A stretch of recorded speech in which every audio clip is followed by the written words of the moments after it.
Hello everyone, welcome back with me in English lesson for today. Okay, today we will discuss about if conditional. What is if conditional? Jadi apa itu if conditional?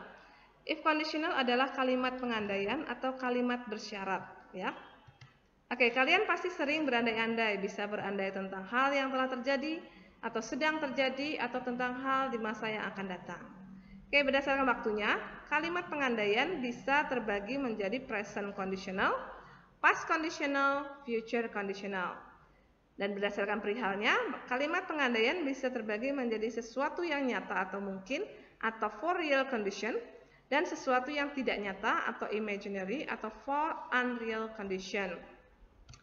Untuk pola kalimat, seperti bahasa Indonesia sama, dan kalimat if conditional itu memiliki dua kalimat ya. Yang pertama anak kalimat atau dependent clause atau di sini disebut if clause, dan induk kalimat atau independent clause atau di sini disebut result clause. Jadi ada dua kalimat dalam if conditional. Yang pertama if clause itu anak kalimatnya dan result clause itu induk kalimatnya. Ya.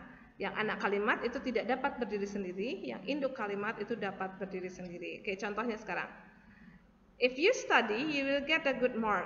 Atau bisa juga dipindahkan posisinya, you will get a good mark if you study.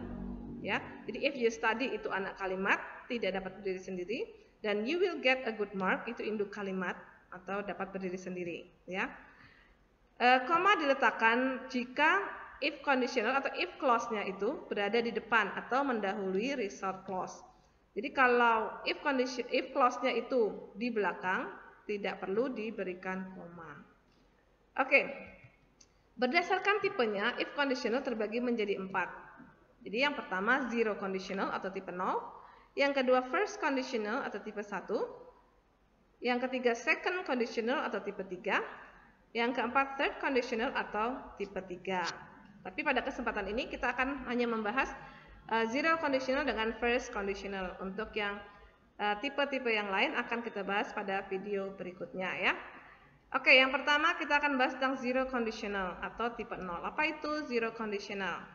Zero conditional atau conditional sentence type 0 atau 0 adalah conditional sentence yang digunakan ketika result atau consequence dari condition atau syarat selalu terwujud karena merupakan kebenaran ilmiah atau scientific fact atau kebenaran umum atau general truth yang merupakan kebiasaan atau habitual action.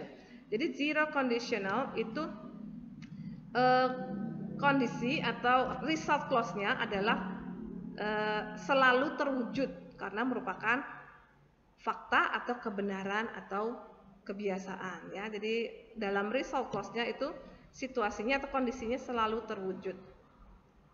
Oke, untuk pola. Untuk polanya, karena ini merupakan kebenaran umum atau fakta atau kebiasaan atau habit, maka yang tenses yang digunakan adalah tenses simple present ya. Jadi untuk if clause dan result clause-nya sama-sama menggunakan simple present.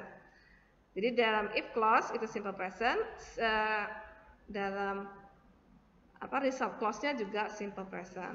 Untuk rumus simple present ini sudah pernah dibahas. Jadi untuk kalimat positif itu subject plus verb 1 ditambah s atau is, dan negatif subject ditambah kata bantu do, does, dan not plus verb 1. Dan kalau dalam kalimat tidak ada kata kerja kita gunakan to be. To be untuk simple present adalah is, am, atau are ya. Itu rumusnya untuk simple present. Nah, zero conditional sentence digunakan ketika hasilnya akan selalu terjadi. Jadi di result clause itu selalu terjadi. Contoh, jika air mencapai 100 derajat selalu mendidih. Jadi result clause-nya itu selalu mendidih. Itu adalah fakta atau scientific fact ya, semua orang tahu. Kalimat ini berbicara secara umum, jadi tidak satu situasi tertentu saja. Contoh lain, ini contoh kalimatnya. Jadi if water reaches 100 degrees, it boils. Tenses yang digunakan simple present. Jadi verbnya menggunakan s di situ ya. Jika air dimasak dengan suhu 100 derajat akan mendidih. Ini sesuatu yang pasti, tidak akan ada perbedaan mengenai hal ini. Jadi ini fakta. Oke, yang berikutnya, if I eat peanuts, I am sick. Nah, jika aku makan kacang tanah, aku akan sakit. Ini benar tapi hanya untuk saya. Jadi ini kebenaran walaupun tidak secara umum. mungkin tidak bagi orang lain, tapi ini suatu kebenaran. Jadi masih benar bahwa aku sakit setiap kali makan kacang tanah. Jadi bisa menggunakan zero conditional. Jadi suatu kebiasaan atau kebenaran atau fakta itu menggunakan zero conditional. Nah, if dalam conditional biasanya dapat digantikan dengan when tanpa mengubah arti. Jadi biasanya ada kalimat if conditional diubah if-nya menjadi when. Itu tidak mengubah arti ya, sama saja. Oke, contoh lain dari kalimat tipe 0 ya, atau zero conditional. If you touch a fire, you get burned ya. Jika kamu memegang api, pasti terbakar. People die if they don't eat. Ini juga semua sudah tahu. You get water if you mix hydrogen and oxygen. Ini scientific fact. Jadi kalau menggabungkan hidrogen dengan oksigen akan dapatkan air. Snakes bite if they are scared. Ini juga orang tahu kalau terancam ular akan menggigit. If babies are hungry, they cry. Ini kebiasaan ya. Kalau lapar pasti bayi menangis. Jadi ini contoh-contoh fakta atau kebiasaan atau kebenaran yang menggunakan zero conditional ya.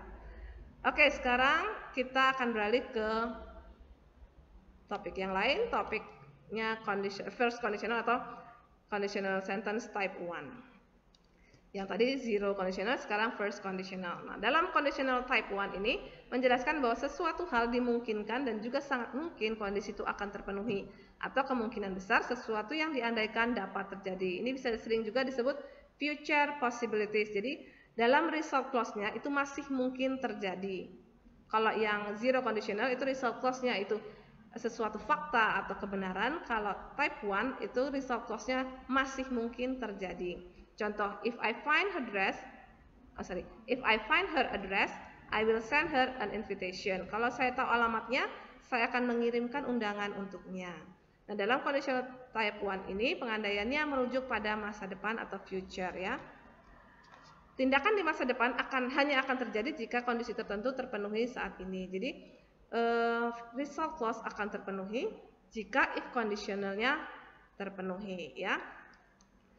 Oke, sekarang pola kalimatnya. Karena pengandaiannya merujuk pada masa depan, maka berpengaruh pada tenses yang digunakan. Jadi untuk rumus if conditional type 1 itu rumusnya di if clause-nya itu menggunakan simple present. Di result clause-nya menggunakan simple future atau model present ya. Contoh, if I need help, I will call you. Jadi I need help itu tensesnya simple present, I will call you menggunakan tenses simple future. Di situ disebutkan model present juga, itu karena bisa juga dalam result clause-nya itu menggunakan model ya, bentuknya present seperti can atau may. Jadi misalnya contohnya, if you need help, you can call me. Jadi tidak melulu menggunakan will atau simple future ya. Jadi bisa menggunakan modal tapi bentuknya modal present. Oke, untuk rumus tenses untuk if clause-nya simple present itu ada rumusnya di situ. Dibaca sendiri, ditulis dan dihafalkan. Untuk future juga ada di situ. Modal itu selalu diikuti verb 1 ya. Itu pola kalimat untuk if conditional type 1. Oke, ini contoh-contoh kalimat untuk type 1, dibaca sendiri saja, dimengerti penggunaannya dan penggunaan tenses yang dipakainya bagaimana, dibaca dengan baik. Oke, sekarang kita lanjutkan ke exercise. Jadi ada 2 latihan di situ. Yang part A, make 2 sentences each, your own sentences. Maksudnya kalian buat sendiri kalimatmu, jangan menyontoh kalimat yang sudah saya buat. For zero conditional and first conditional. Jadi dua-dua ya. Zero conditional 2 sentence, 2 kalimat. First conditional juga 2 kalimat. Untuk part B, complete the sentences using the patterns correctly. Itu yang titik-titik itu melengkapi kalimat saja. Dilihat situasinya. Kalau merupakan fakta atau kebenaran, gunakan zero conditional. Kalau yang masih mungkin terjadi, gunakan first conditional ya. Itu dikerjakan di buku latihan saja, tidak perlu dikumpul. Nanti kita bahas pada pertemuan daring berikutnya. Oke? Selamat mencoba. See you and goodbye. Bye.